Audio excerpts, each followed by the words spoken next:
युवान आशी को जबरदस्ती पूल साइड के साथ ही एक कैंडल लाइट डिनर के टेबल के पास ले आया और एक चेयर पर बैठा दिया। थोड़ी ही देर में वहाँ पर बिकनी पहनी हुई कुछ लड़कियाँ आईं और अपने हाथों से वो खाना सर्व करने लगीं। आशी गुस्से में कभी युवान को और कभी उन लड़कियों को देख रही थी जिन्होंने नाम मात्र के सिर्फ कपड़े पहने थे। उन लड़कियों को देखकर ही आशी को शर्म आ रही थी। गिनती में लगभग 18 या 20 उन लड़कियों ने खाना सर्व किया और साइड में जाकर एक लाइन में खड़ी हो गईं। आशी के शर्म भरे एक्सप्रेशन को देखकर युवान चेहरे पर डेविल स्माइल लेते हुए बोला, अच्छी ड्रेस है ना इनकी, टेंशन मत लो बच्चे, थोड़ी ही देर में तुम्हें भी यही ड्रेस पहनने को मिलेगी। युवान की बात सुनकर आशी ने गुस्से में मुंह बनाते हुए कहा, क्या बकवास कर रहे हो तुम? मैं ऐसे कपड़े कभी नहीं पहनूंगी और मुझे फोर्स भी मत करना। यह सुनकर युवान अपनी सातिर मुस्कान बरकरार रखते हुए बोला, यह तो वक्त ही बताएगा, पहले डिनर करो, मुझे भी बहुत ज़ोर से भूख लगी है। सामने रखा लजीज खाने को देखकर आशी मन ही मन बोली, भूख तो मुझे भी बहुत ज़ोर से लगी है, कोई ड्रामा किए बिना खा लेती हूँ, यहाँ से भागने के लिए भी तो एनर्जी चाहिए। आशी ने धीरे से प्लेट अपनी तरफ सरकाई और खाना शुरू किया। युवान यह देखकर हैरान रह गया। उसे तो लगा था आशी खाना खाने में नाटक करेगी, पर यह तो इतनी आसानी से मान गई।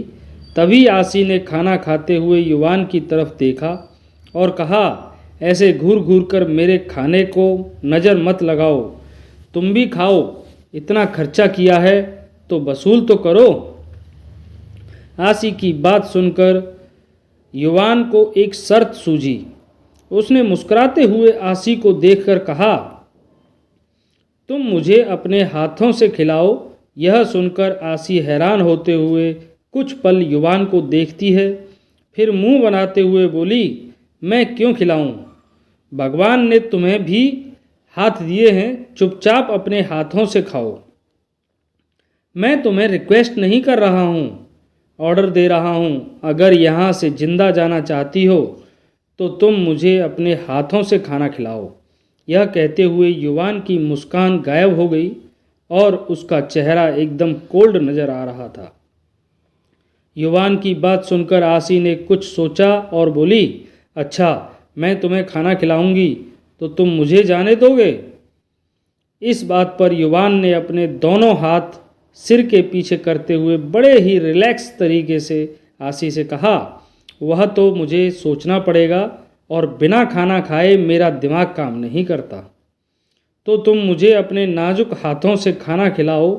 आशी मन ही मन गुस्से में उबल रही थी, लेकिन उसे यहाँ से बाहर भी तो जाना था, इसलिए ना चाहते हुए भी उसने युवान को खाना खिलाया।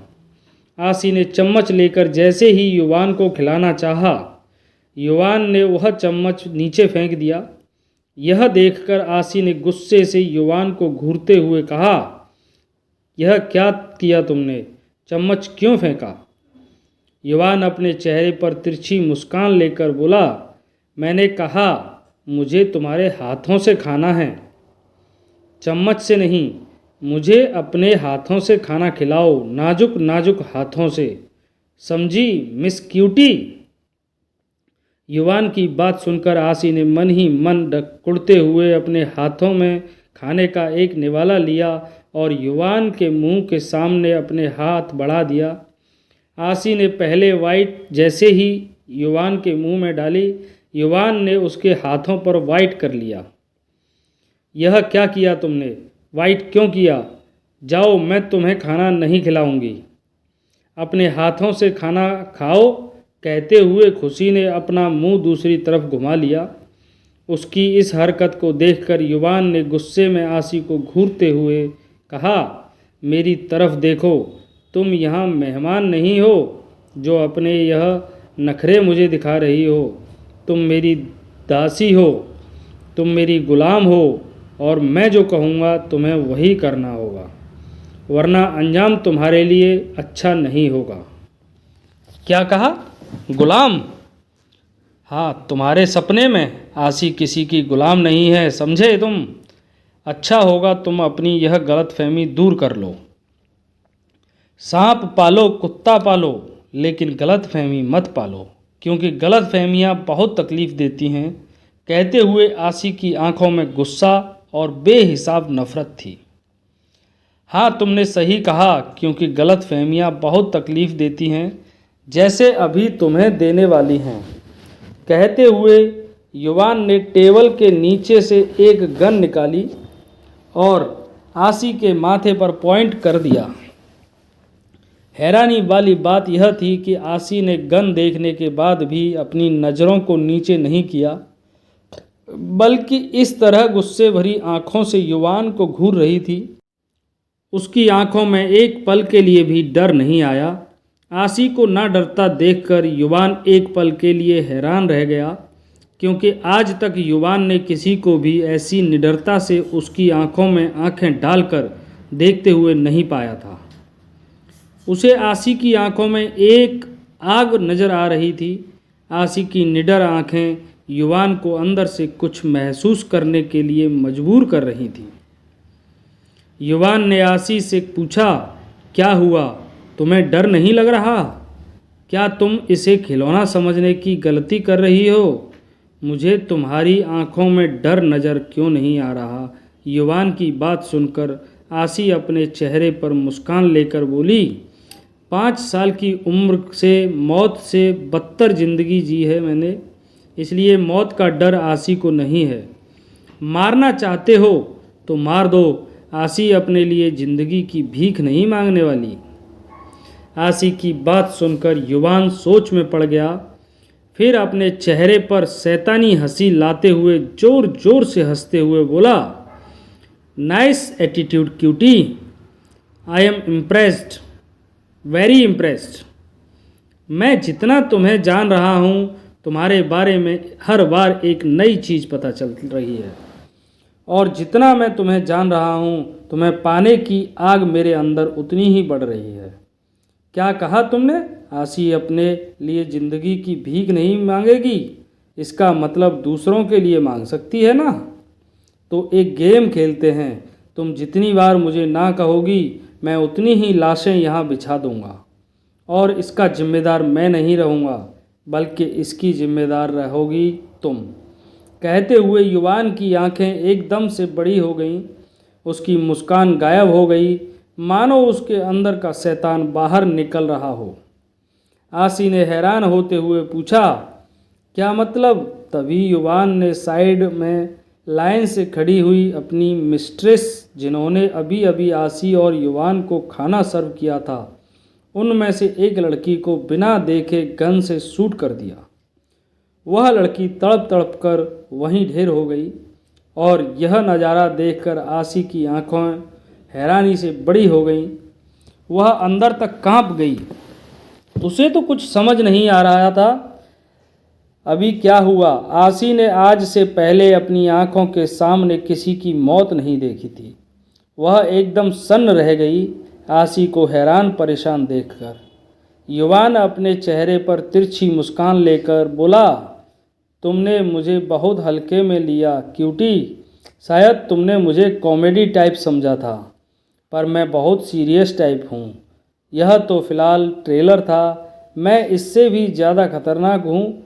अगर पूरी फिल्म देखना चाहती हो तो एक बार फिर मुझे ना कहकर देखो। युवान की बात सुनकर अब आसी की आंखों में आंसू आ गए।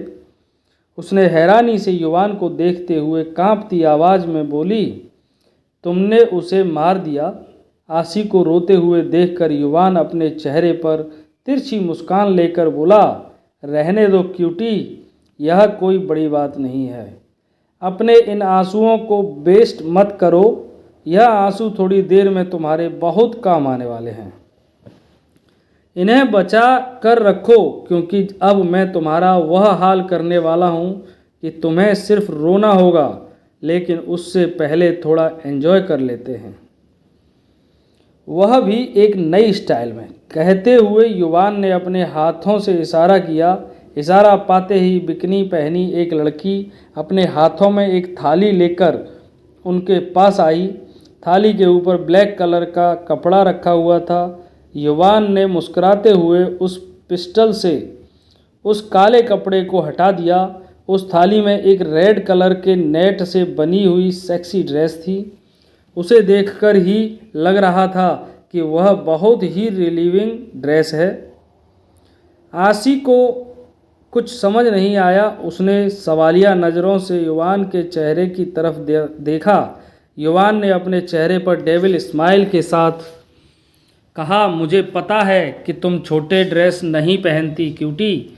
तुम अपने बदन को ढककर रखना पसंद करती हो, लेकिन मैं खूबसूरत जिस्म को देखना पसंद करता हूँ।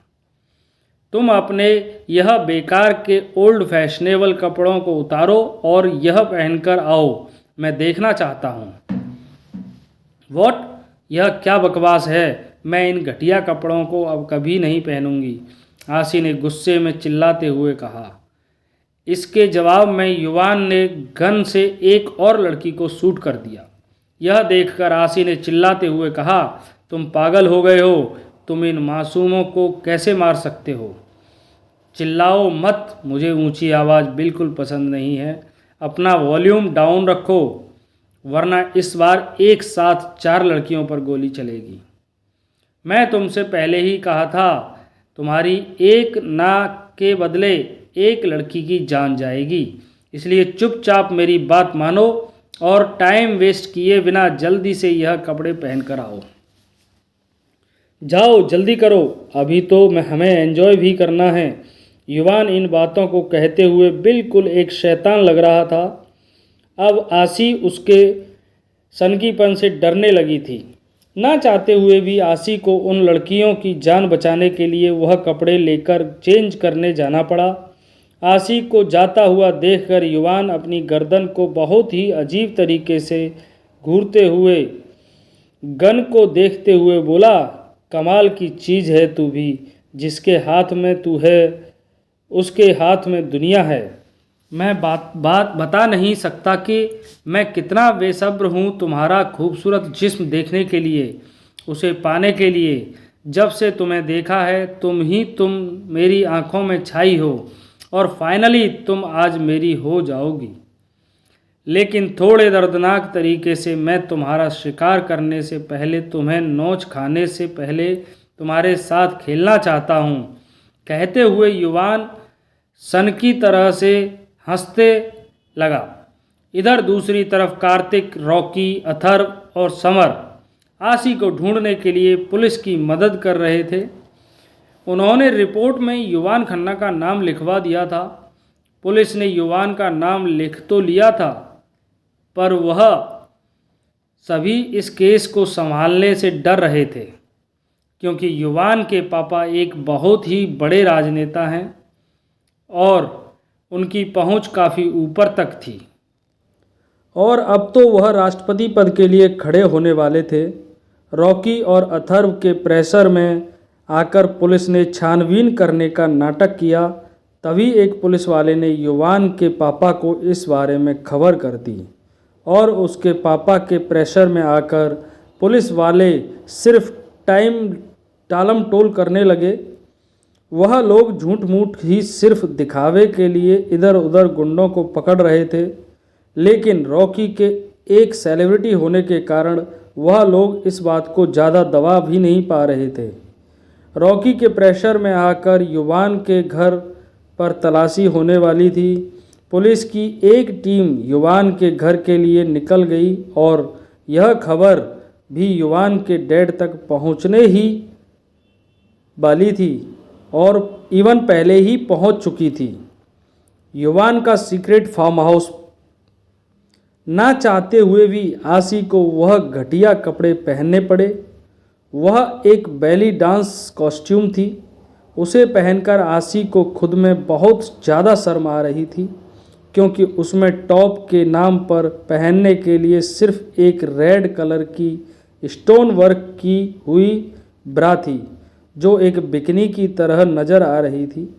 और बॉटम के नाम पर नीचे सिर्फ एक लॉन्ग स्कर्ट की तरह रेड कलर का कपड़ा था, जिसमें चारों तरफ से कुछ कट थे जो नीचे से होते हुए आसी की थाई के भी काफ़ी ऊपर तक थे, और कमर पर भी एक बेली डांस बेल्ट।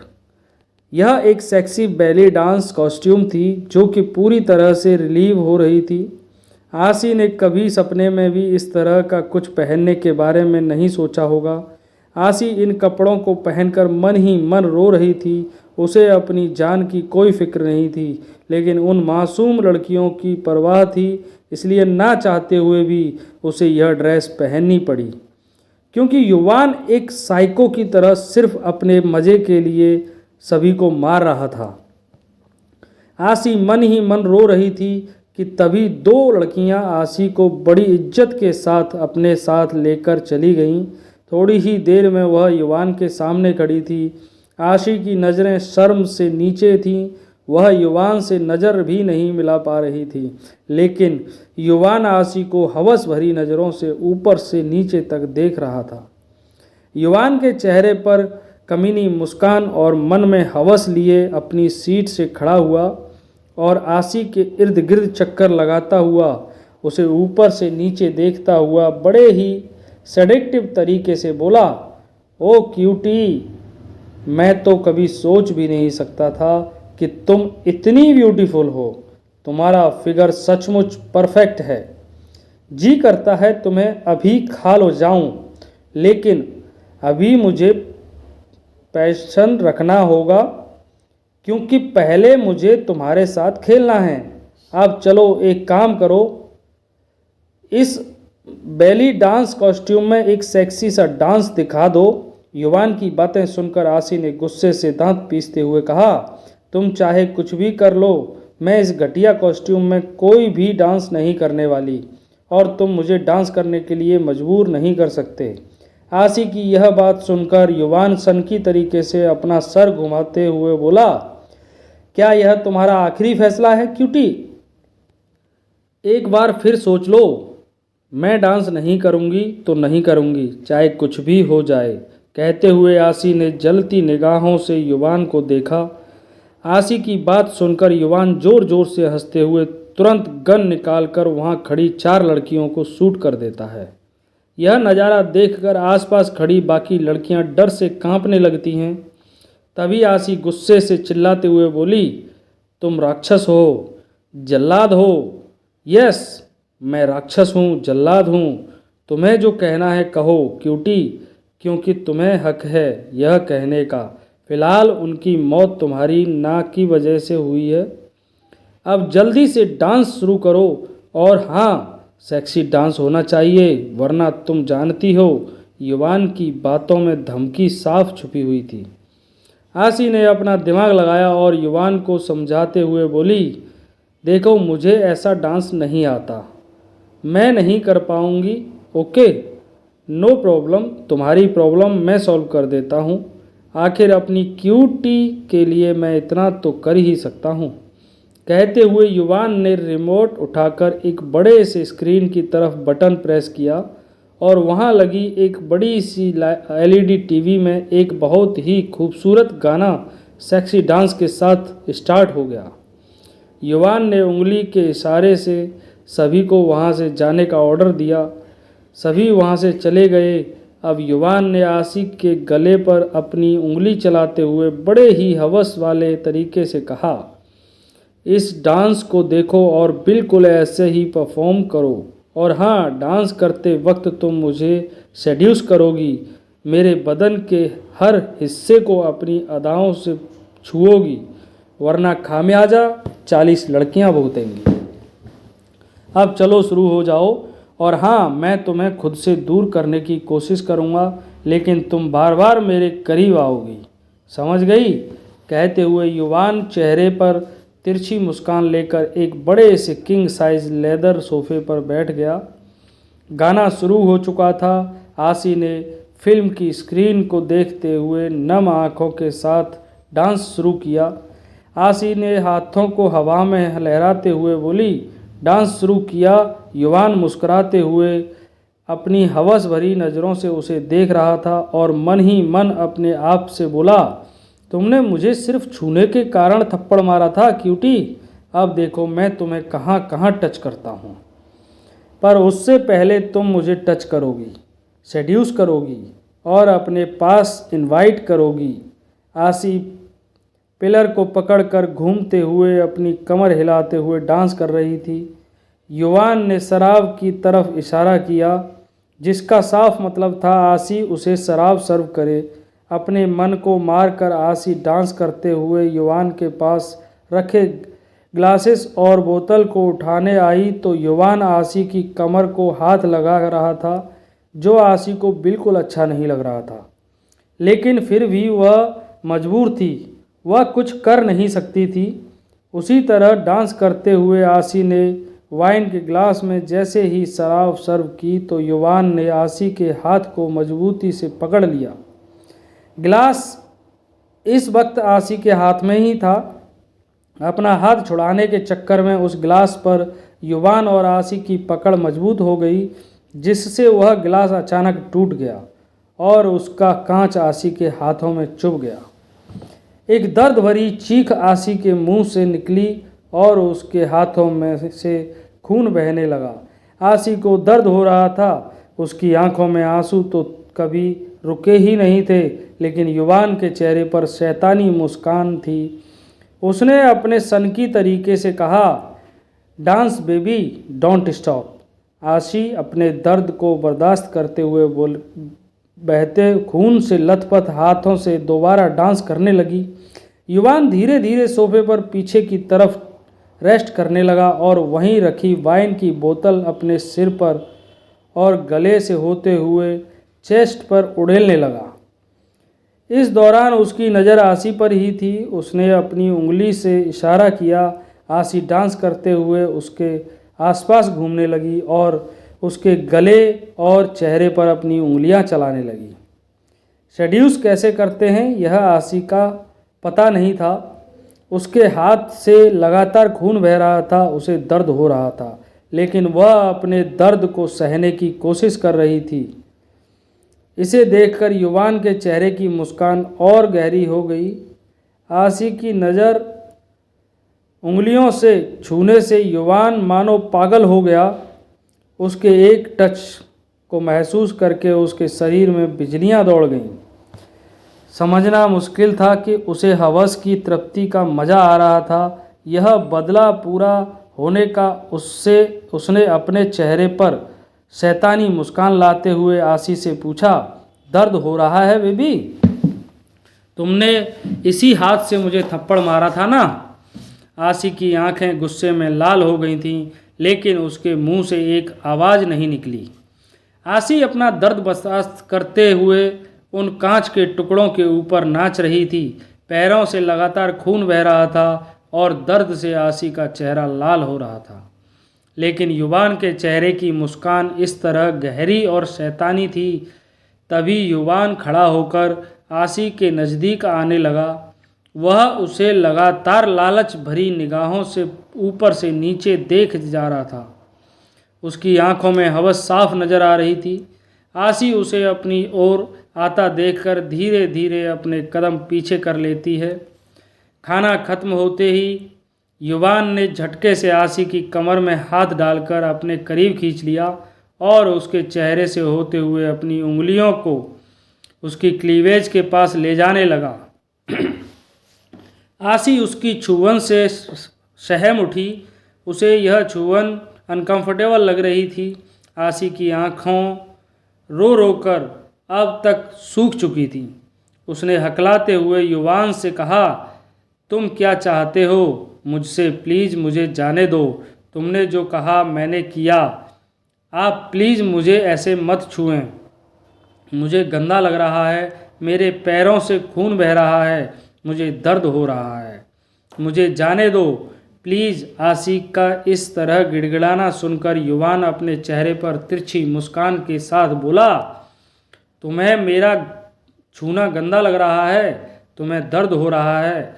इसमें मैं कुछ नहीं कर सकता क्यूटी, क्योंकि तुम चाहो या ना चाहो आज रात तुम्हें मेरा होना ही पड़ेगा, और यह दर्द तुमने खुद चुना है।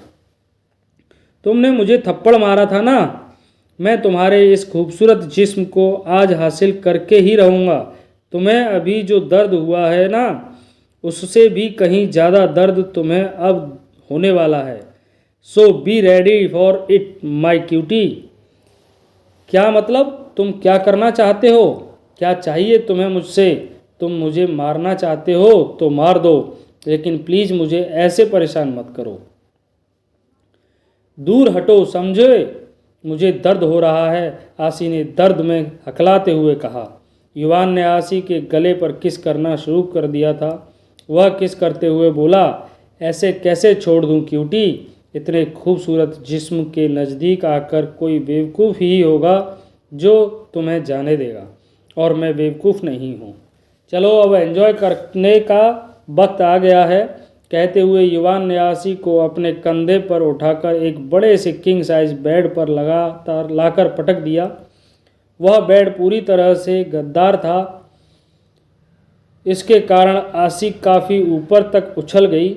आसी को नहीं पता युवान उससे क्या चाहता है, क्योंकि उसे सेक्स की नॉलेज नहीं है, पर वह इतना जानती थी कि युवान के इरादे नेक नहीं हैं। बेड पर वाइट कलर की बेडशीट थी जो आसी के हाथों और पैरों से खून से देखते ही देखते लाल हो चुकी थी। आसी बुरी तरह घायल थी, लेकिन युवान के अंदर जरा सा भी रहम नहीं था। आसी की आंखों से आंसू थमने का नाम नहीं ले रहे थे, और थमते भी कैसे? उम्मीद की एक छोटी सी किरण भी उसे दिखाई नहीं पड़ रही थी। आसी बेड पर पीछे की तरफ घिसटते हुए युवान को देखकर उस पर चिल्लाते हुए बोली, क्या चाहते हो तुम? मुझे देखो, मेरे करीब मत आना, वरना मैं तुम्हें छोड़ूंगी नहीं। तुम्हारी भलाई इसी में है कि मुझे यहाँ से जाने दो। आखिर तुम करना क्या चाहते हो? तुम पागल हो, सनकी हो, एक बहसी दरिंदे हो।